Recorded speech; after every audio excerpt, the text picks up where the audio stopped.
Que a graça e a paz do nosso Deus e Pai e do Senhor Jesus Cristo esteja com todos vocês. Na reflexão bíblica de hoje estaremos meditando sobre o texto que se encontra no livro de Êxodo, capítulo de número 34, versículos 29 e 30, que nos diz assim: E aconteceu que, descendo Moisés do monte Sinai, as 2 tábuas do testemunho estavam nas mãos de Moisés. Quando desceu do monte, Moisés não sabia que a pele do seu rosto resplandecia, depois que falara com ele.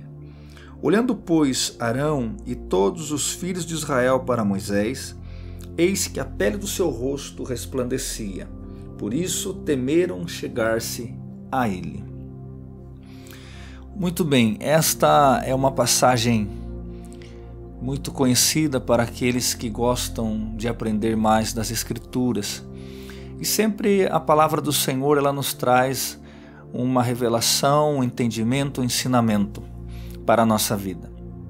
Quando nós olhamos para esse momento da história de Israel, da história da vida de Moisés, nós encontramos aqui um homem que pela segunda vez está descendo da presença de Deus no Monte Sinai para entregar ao povo os 10 mandamentos. O capítulo 32 de Êxodo, nós vemos o momento onde Moisés ele desceu do monte depois de 40 dias e 40 noites. E quando ele desce, o povo está adorando um bezerro de ouro. Então Moisés quebra aquelas 2 tábuas e agora Moisés tem que retornar novamente para o cume do monte, e mais 40 dias e mais 40 noites. Porém, quando ele desce, o versículo 29 nos diz que ele, descendo do monte Sinai, alguma coisa estava diferente em Moisés. E embora ele não soubesse, as pessoas que viam ele notaram que o rosto de Moisés resplandecia. Mas o que era que resplandecia no rosto de Moisés?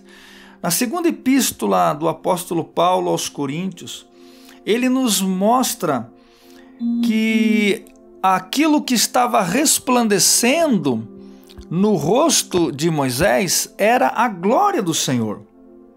Versículos 7 e 8 diz assim: E seu ministério da morte, gravado com letras em pedras, veio em glória, de maneira que os filhos de Israel não podiam fitar os olhos na face de Moisés, por causa da glória do seu rosto, a qual era transitória.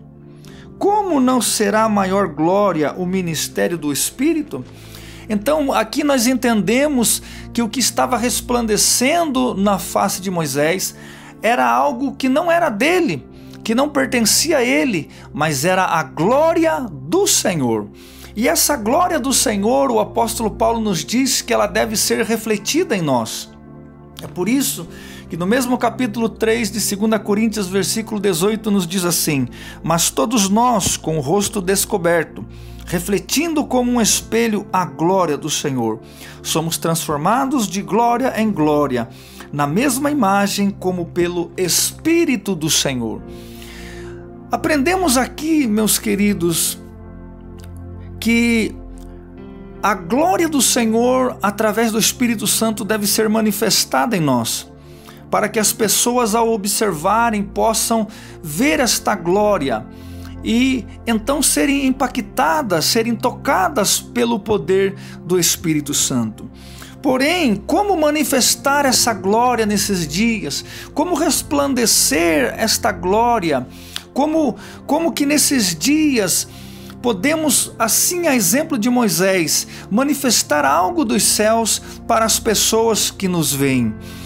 O versículo de número 29, nós encontramos a resposta para essa pergunta. Quando nós olhamos e analisamos esse texto, nós vemos que Moisés permaneceu 40 dias e 40 noites na presença de Deus. Não há como manifestarmos algo do Senhor na nossa vida se não entendermos que o permanecer na presença do Senhor é um princípio para que essa glória seja manifestada. No versículo de número 30, diz assim: eis que a pele do seu rosto resplandecia. Notem que a glória foi tão grande naqueles 40 dias e 40 noites que Moisés havia ficado novamente com Deus, que esta glória, ao se manifestar nele, o acompanhou. Ele ficou por vários dias tendo que usar um véu, porque as pessoas não conseguiam olhar para o seu rosto, porque essa glória resplandecia sobre a face de Moisés. O versículo 29 nos traz uma outra chave. Moisés não sabia que a pele do seu rosto resplandecia depois que falara com ele.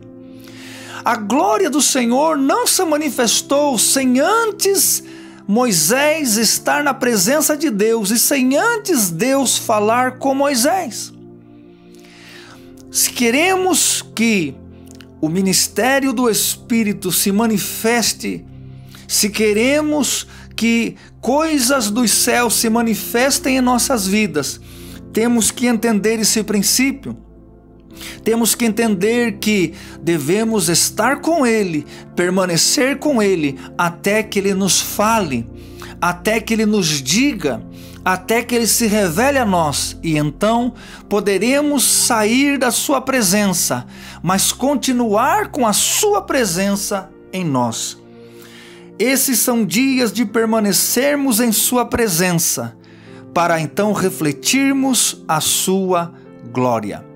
Que Deus abençoe a sua vida, em nome do Senhor Jesus Cristo.